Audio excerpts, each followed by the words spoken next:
Salam Malaysia Madani. Sultan Selangor Sultan Sharafuddin Idris Shah hari ini berkenan mengisytiharkan Majlis Perbandaran Klang MPK sebagai Majlis Bandaraya Diraja Klang AMBDK berkuat kuasa 23 November tahun lepas.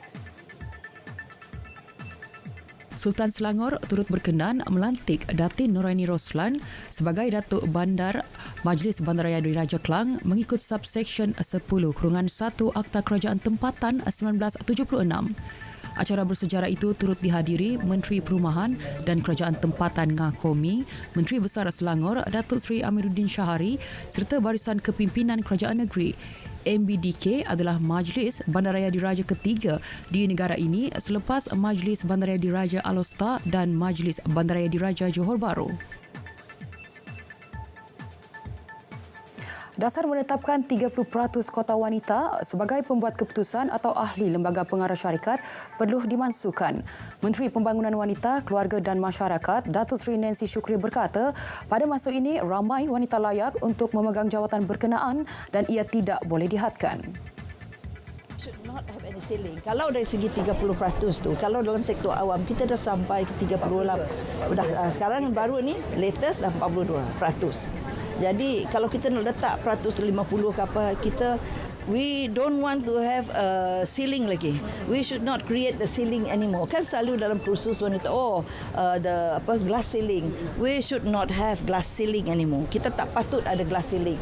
We should move on secara bebas. Tidak perlu disekat lagi. Tidak ada lagi glass ceiling. Beliau berkata demikian selepas hadir program Laman Wanita Negeri Bersejarah bersempena dengan sambutan Hari Wanita Antarabangsa tahun 2024 di laman berkenaan di Bandar Baru Jasin. Beliau mengulas kenyataan bekas Menteri Perdagangan Antarabangsa dan Industri Tan Sri Rafidah Aziz berkenaan dasar menetapkan 30% kota wanita sebagai pembuat keputusan sebagai tindakan merugikan. Agensi Kawalan di Kompleks Kastam, Immigration dan Kuarantin CIQ, Kompleks Bangunan Sultan Iskandar KSAB dan Bangunan Sultan Iskandar BSI, Johor Bahru akan beroperasi sepenuhnya sepanjang tempoh sambutan Tahun Baharu Cina. Menurut Pengarah Imigresen Malaysia Negeri Johor, Baharudin Tahir, langkah tersebut bagi melancarkan pergerakan keluar masuk di kedua-dua pintu tambak berkenaan.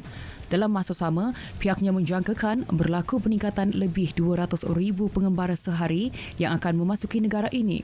Sebanyak 453 kaunter akan dibuka sepenuhnya di semua laluan kenderaan termasuk lori di kedua-dua kawasan itu. Sukatan kepada kenderaan berat dan pemeriksaan kargo juga akan dilaksanakan 2 hari sebelum sambutan Tahun Baru Cina.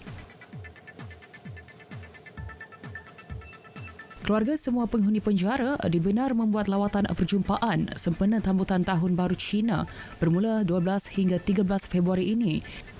Jabatan Penjara dalam kenyataan memaklumkan lawatan itu turut melibatkan Pusat Pemulihan Akhlak, Pusat Pulihan Khas, Tempat Tahanan Khas dan Sekolah Henry dengan keutamaan diberi kepada penghuni kaum Cina sahaja.